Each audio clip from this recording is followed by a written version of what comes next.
Hey guys, what is up? Super K-Man Rocks here with a little series that I want to be starting just for fun. Arizona Diamondbacks out of the Partk Baseball 18 series. Just something I want to do for a little bit of enjoyment, a little bit of fun, a little bit of, nothing too serious. See how well I can actually take this Diamondback team, who is currently, actually, I don't know if I should date this video as early as probably the first 15 seconds. But we are a little bit past the All-Star break now, mid-August. So actually probably a full month past the All-Star break in real life, and the Diamondbacks are doing very well. Currently holding the #1 spot in the wild card. Still 17 games back of the Dodgers, but that's because the Dodgers are on historical pace. But I figured I'd do this one, give it a shot, try to have some fun. I'm in love with the baseball season this year. I've been watching almost every single game. So I figured I'd give it a shot, just for fun. Why not, right, guys? So I'm already into the game, as you can see, because I didn't want to make you guys sit through all that. I guess I'll go over the settings that I sent beforehand, before I get into anything. So I will just go through everything. I'm using the scouting system on normal. A lot of the times I'll disable the scouting system because it's kind of unfair at times in this game, the way it's used. But I think for this playthrough, I will use the scouting system just because I've never really used it in a large capacity, so I might as well try to see if I can trust my scouts. I always do 1 to 10 in stars. That's just how I always have looked at ratings. It's always been fun for me. Overall rating, I have these two boxes checked. Overall rating based on AI evaluation, not pure ratings, and overall rating based on all players, not positions. I just think that's more realistic. If you see a third baseman just because he's the best third baseman, doesn't mean he's a 5-star player. It just means that he could be just the best of a smaller, less talented class. I've got injuries on normal. Everything here is pretty standard. I do have fictional player pictures, so that'll be fun. I always play with that. It just adds a new level. I know a lot of people don't, and I don't understand why. It adds a bigger layer of reality. At least for me it does, so I love using it. AI settings. This is what I always run with. I don't know if this is good or bad. I know a lot of people on the forums talk about different player evaluation settings, but I always go 0, 70, 20, 10, just because I feel like that's a pretty, at least in concept. I don't know if it works in, I haven't tested it or anything. I've used it, but I haven't, put it up against anything. I don't know if that just seems kind of like what it is in real life. Most people look at the current year stats, but you also do reference stats from previous years just to make sure it's not like a fluke player. So, yeah, and then obviously nothing here has changed. I believe I switched the Silver Slugger and Gold Glove names because those don't start out correct because they don't have the licenses for that. But nothing else has changed. Just kind of starting a typical MLB quick start. Haven't looked over the roster at all yet, or haven't done anything with it. I'm going to be going with a pretty traditional, opening day roster for them. I don't want to make too many changes. Usually the first thing I do in an OOTP series on YouTube is go and sign some of the free agents that are out there, at least look and see if any of them are useful. But unfortunately this year, if we actually go to the offseason center, the free agents kind of suck. And that's all right. Oh, except for this Luis Robert. Oh, shoot, I didn't even see him before. Let's throw him a bone, shall we? Brett Lawrie was the only one I was really considering, because I don't think he's necessarily gotten a completely fair shake in the majors.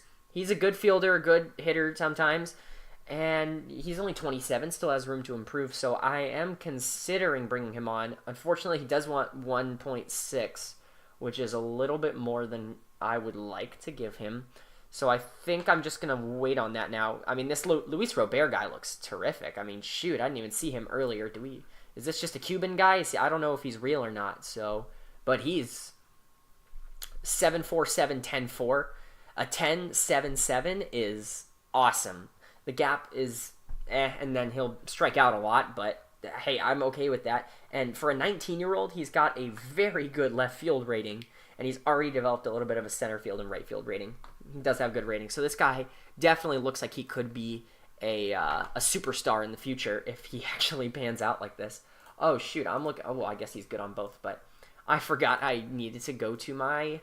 I need to go sign...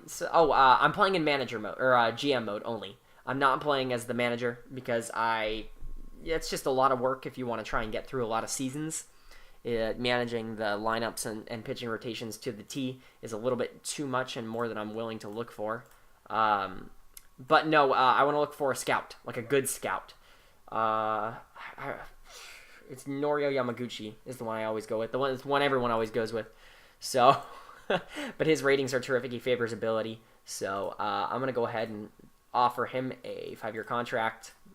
He has received my offer, so he should sign hopefully before like Wednesday would be the hope. And then we can actually start assessing kind of our minor league system, see how that's going. But we can kind of go over the roster, go over who we have right now. I always like to do it at the beginning of a series, go over kind of the situation that I'm inheriting almost. So we're going to look at the active roster, actually. Yeah, we'll look at the active roster. There are a couple guys that I'm not sure I want to keep up right now, like Jimmy Sherfy and Tom Wilhelmsen. I guess that all just depends on who I would call up in their stead. There's TJ McFarland, who is pretty good. JJ Hoover, another guy who I could call up. As you can see, the relievers all start out with terrible ratings in this game, but that'll all change as soon as some games start getting played. I don't know if it's a setting that I have that makes it that way, but it's just kind of how it is. But yeah, we'll just go over everybody here for now. So Jorge De La Rosa, will probably be starting the season for us in the rotation because the game hates Patrick Corbin for some reason. I don't know why. And he's okay. He's a rental. He's 35. Won't be here past this year, so not too worried about him. Here's the guy who we either build around or we die around. Zach Greinke, the $200 million man for a small market team, it's very risky. But he is a tremendous pitcher, legitimately. And for all the crap that he gets, he is genuinely a terrific baseball player and someone who can definitely take you to a championship with the right tools around him. 7.79, and his stuff could be an 8. He throws 93. Look at all these pitches. It's not fair. He's extremely good, and it's, obviously the contract is what it is, but it's still good. It's good. Shelby Miller, the man with something to prove in 2017. So Shelby Miller, if you guys do not know, which if you don't, you missed out.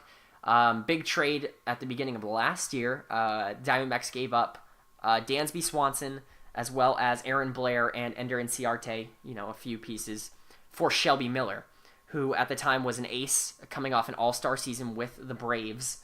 So they gave up the first overall pick in the draft, Dansby Swanson, along with a arguably, third or fourth in the rotation potential pitcher in Aaron Blair, and then Ender Inciarte, who was a pretty solid center fielder for us.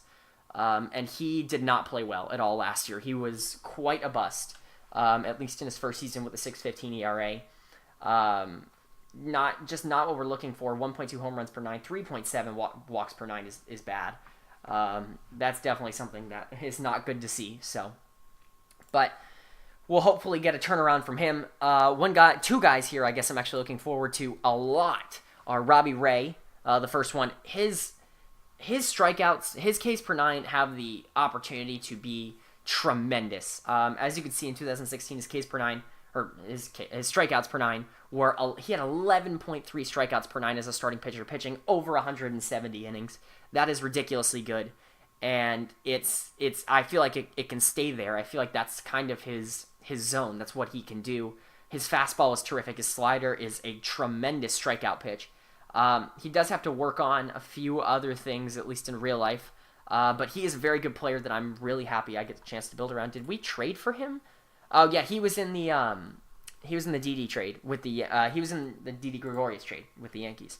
So we're very happy to have gotten him. And then the big offseason acquisition, or at least one of them, Taijuan Walker, who we got from Seattle in the Gene Segura trade, which I think is a really great trade for us. We got quite a few pieces back, which we'll go over them in a little bit, because I'm pretty sure Ketel Marte will be on the roster to opening day.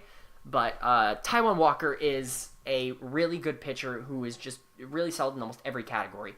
He can pitch at a high level. He is a huge guy with tons of upside that hasn't really been able to put it extremely well together in the majors. Don't get me wrong, he's been a good pitcher in the major leagues, but he hasn't been quite what people expected from a 6'3", 235 pitcher that throws 96. But hopefully he can change his fortune over here in Arizona. Very happy to have him on the team. Going through the bullpen, I'm just going to kind of glance over it. Andrew Chafin, a dominant lefty out of the bullpen, really great at shutting down other, batting lefties. So definitely looking forward to using him. His mustache is awesome. Love having that. Patrick Corbin should be in the rotation over Jorge De La Rosa, former All-Star, coming back. He came back, a year and a half ago from Tommy John. Hasn't necessarily been terrific since coming back, but hasn't been terrible either. I'd like to give him a shot in the rotation, but that's not up to me. Oh, God, that smile's terrible. That is up to Torey Lovullo, our manager. Randall Delgado, who in real life is having an absolutely amazing year out of the bullpen very quietly. And he was a big get in the Justin Upton trade with the Braves a while ago. He was kind of the main prospect we got out of that, along with, Martin Prado and Nick Ahmed and Brandon Drury. But he was supposed to be awesome, and he kind of fizzled out as a starter for us and became a good bullpen piece. But I believe he could still start in the MLB, just because I think if his circle change can develop a little bit more, then I really do. But he's also a good reliever, so don't want to yank him too early. Fernando Rodney, who's having a really good year in real life, isn't really that good in this game, so I'm going to value him as not very good. 40 years old, almost $3 million. Probably going to leave at the end of the season. I don't see myself re-signing him, but a good piece to have for now. Jimmy Sherfy might not start the year on the active roster just because he's never played past Reno, but a high prospect for us, or at least he was for a long time. Definitely the potential to be a closer for us one day, which I don't understand what these ratings are, but these show that his stuff is off the chain. He could potentially strike out 13, 14 per 9, which is awesome from your closer if you can get it. Tom Wilhelmsen, journeyman, might start the year on the roster, might not. Depends on if I want him or J.J. Hoover. But we'll see. And then Archie Bradley is currently our closer, according to Torey Lovullo, and he is a failed starting pitcher project, the number one prospect in our organization for probably a solid 3 years, who never really made it as a starting pitcher and has become an absolute dominant relief pitcher with a budding changeup and 3 really good pitches out of the bullpen. And so, it's probably not going to be long until he's actually closing in real life, but I'm excited to have him and build around him. He's only 24, a lot of great upside. Would love to keep him for as long as I can if he can stay pitching at a high level. So first thing we're going to do is we're just going to go ahead and send down Jimmy Sherfy here. We're going to go to Reno, and we're going to go ahead and call up, I think I want McFarland. He's up in real life, and he's the one who's been playing for us in real life. We got him from Baltimore. So, or we could just call up J.J. Hoover, who's already got an active contract, but he's never turned out that well. And McFarland's a lefty, so we're going to go ahead and bring up McFarland because we need a lefty. We need more lefties, at least. We have a few, but not nearly enough. If Corbin's in the bullpen, that would give us 3, but I prefer to have at least 3 in my bullpen at a time just because lefties are so good in today's MLB. So that's the pitchers. Those are the pitchers for the team so far. Catchers, we've got 2 here, and 1, I guess, in the minors that will probably be called up relatively soon because he's a good player. Chris Herman, we got from the Twins 2 years ago, and he has turned around his entire fortune with us, has become quite the utility player who can come off the bench, play the outfield, play first base, play catcher, and pretty consistently for us, which is always fun. It's always good to see that. Probably won't be starting at catcher because we have Chris Iannetta, and we just gave him a big contract. But Herman's definitely a good bench piece to have. Iannetta, as mentioned before, we got in the offseason, good defensive, smart catcher that works well with pitchers. So really happy to have him with a team that's got a lot of young pitching to kind of mature them. We'll go ahead down to Reno so we can check out Jeff Mathis, who we also got in the offseason, who is an absolutely tremendous defensive catcher, just can't hit worth anything. but that is sometimes you have that. He's also a great presence in the locker room, at least in real life. So that's we have Hank Conger too, but bleh. Hank Conger's been meh in every time he's played in the majors. So looking at our infielders, we'll just go. Yeah, we'll go this way. We got Paul Goldschmidt. I don't think I need to say much about this guy. He is the backbone of the Arizona Diamondbacks. MVP candidate every single year. Only 29 years old. Arguably the best player in the history of the franchise already. At least hitter, depending on how much you value Randy. But Goldschmidt is terrific and is someone that I would be remiss to try and trade, right? And so he's probably going to be on the team for the entire series, hopefully. I'd love to get him a championship because I think he deserves it. Descalso, we got in the offseason, career journeyman, who's kind of... Journeyman? No, not really, I guess. I feel like he's played for more than just two teams. But career utility player who is okay. Might start for us at second base just because we don't have a ton of options there. But, maybe not necessarily a piece that I'm looking to build on. Brandon Drury, as mentioned before, was a piece that we got in the Justin Upton trade a while back. And he's never really panned out like we've wanted him to. Again, he's only 24, so he still has tons of time. And he played all right last year, but definitely not looking good. I don't quite know what I want to do with him yet. Obviously, I want him to get some playing time because I think he definitely has the potential to be a good starter. But I don't know if he can maintain that for a while. I guess that's kind of the concern, right? Jake Lamb, arguably the second best player on the team. Tremendous lefty hitter. If only he wasn't completely shut down by other left-handed pitching, which is not actually that represented in this game, which is kind of great. But strikes out an absolute butt ton. Which happens. I mean, you get that sometimes. As you can see here, 154 strikeouts to 64 walks is not what you want to see. But can really crush the ball against right-handed pitching, and is a good enough defensive third baseman. Young as well. I'd love to keep him for a while because he always seems to turn out well in these saves. Nick Ahmed, defensive shortstop, doesn't hit at all almost, but plays shortstop at an extremely high level. One of the best shortstops in baseball defensively, and just kind of a bench player from that. And then Chris Owings, someone I've always had high potential for. And he's shown flashes of being a really good starter. And then he also shows flashes of being a really bad starter. So we're kind of looking to see what kind of Chris Owings we're going to get. If he stays that inconsistent Chris Owings, then I'm not sure he has a future in the starting lineup on this team. But if we can get solid production out of him, I think that would be really, really nice for our team. Good player, good hits a lot of doubles if he can actually, hit them, because sometimes he just doesn't. Plays all over the field, which is a theme we have with our team. Still in arbitration, young, so good player, definitely. And then we've got the outfield. Oswaldo Arcia is just kind of a prayer we have from Minnesota or Tampa Bay or wherever he played last. He's played for like 100 teams in the past 3 years. Minnesota, Tampa Bay, Miami, and San Diego, all in 2016. So, yeah, I mean, he can crush the ball as a lefty, but unfortunately he strikes out a ton and doesn't necessarily hit for average at all. So you don't really know what you're going to be getting with Arcia, but hopefully we can get something good out of him.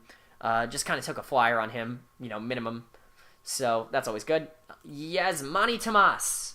I actually might try to trade him immediately because almost always in this game, first of all, his ratings aren't that good. If you look at his batting ratings right there, 5 contact, 7 gap, 7 home run power, 4 I, and 2 avoid K is not a good player. He's not good defensively, as you can see. And he's also getting paid $10 million next year, and he's got an opt-out and then if he opts in, he gets 15.5 and 17, which he definitely will because he'll suck by the time he gets there. So I'm actually going to go ahead and try and shop him around now. There is no one that wants him. That's not a surprise. I'll try to get a manual trade done after I go over the rest of the roster here. Ray Fuentes, Is he going to start the year on the roster? Hazelbaker probably should, actually, over Fuentes. Hazelbaker kind of sucked it up in real life, but, he's option years, really? Okay, don't quite know what I'll do with that. I think I'm just gonna, I don't think anyone will pick him up, just because he hasn't necessarily been that good. His ratings aren't even that good anyways. I'll just waive him, because I don't think he's ready to play in the major leagues yet, at least in my opinion. I do like Hazelbaker, though, so we'll go ahead and bring him up. Hazelbaker, I guess we'll go over him next. Guy we got from St. Louis, played 114 games with them last year and was pretty good. Young player, again, not as young as you would think considering he made his major league debut last year, but he played solid. He's a decent hitter, can play the outfield to a reasonable extent, and is overall a pretty okay player. Would love to have him as a bench player, but he might be starting just because we don't really have a lot of depth in the outfield right now. Superstar AJ Pollock. This is another person who you could consider the second best player on the team if he's healthy, because these numbers are terrific. He's a Gold Glove center fielder with 8 contact and 8 gap and 6 home run power. So he is a terrific player if he's healthy. Unfortunately, it's been really tough to have him stay on the field with all the injuries that he's had. But hopefully he can stay healthy throughout this series, because he can be a huge contributor to a championship team, I believe, if he again can stay healthy. But not too much to say about that. And then finally, Freight Train Peralta over here. Probably one of the more underrated players in baseball, because this guy just crushes the ball and plays pretty good corner outfield. But, I mean, baseball fans know about him, so I can't call him too underrated. 8 gap, 7 contact, 6 home run. It's a good player. The 5 avoid Ks is not what you want, but it's there, so nothing you can really do about that. No, but yeah, he's an alright player, and that's going to be kind of the opening day roster. Let's go here. Let's go to Mega Trade. Let's look at the strength overview. He'll be playing left field, so let's look at left fielders. Who needs a left fielder that's looking to win? Well, first of all, I guess who is actually looking to win? Baltimore, Boston, Chicago, Cleveland, Los Angeles, Texas, Toronto, and Washington. So who out of those needs a left fielder? We're all tied? Why are we all tied again, please? Would you like to explain that to me? Okay. Yeah, Oswaldo Arcia is not the best left fielder in baseball. If I sim a day, is that going to fix it? Yes, it is. Yes, it is. Okay. So, we're 1 day before opening day. Out of the winning teams, Texas. Texas needs a left fielder. So we can go ahead and strike a deal with Texas. See if they'll want to take Tomas off of our hands. Where are you, Yazzie? There you are. Oh, I guess I should probably select Texas, shouldn't I? Yazzie Thomas. We'll go ahead and just try to... Norio Yamaguchi. We'll go ahead and just try to get a prop here. Well, we'll look... What I like to do is I like to look by our scouts ratings. So I'll say go down to Drew Robinson for a good player, and then look at the OSA and see who the OSA doesn't like nearly as much as my scout. So a guy like Andy Ibanez... no, it looks like they like him a lot, so maybe not Ibanez, but I did see Michael De Leon as well. I don't know how much closer we're getting. I wish that was something you could see a little bit easier, but unfortunately I don't think it is. Actually, first thing I should probably check is if this is even possible. Okay, so it is possible. Please add a little bit more. So, it is possible. Let me try to get... I'm going to try to get a guy like Michael De Leon. I could throw in... I don't know. Who's someone that the OSA kind of likes here? That I'm not necessarily nearly as high on. Jorge De La Rosa. Wouldn't mind giving up. Doesn't look like that's going to happen, though. Let's go... I'd like Drew Robinson as well. But it doesn't look like that's going to happen. How about going down to the 3 stars? So Bueno through Wesley Smith on the OSA. Bueno is a 1-star player. He's hurt, though, because of course he is. And it won't let me trade for an injured player. Rats. Okay, if I were to, like, just take a nobody. Okay, you would actually do it if I gave up... Oh, no, if I gave up, like, another good player. So, actually, I don't think this is going to happen. I don't think anyone wants Tomas, which kind of sucks. But, you know, not really much I can do there. By the way, we got Yamaguchi, if you didn't see from that.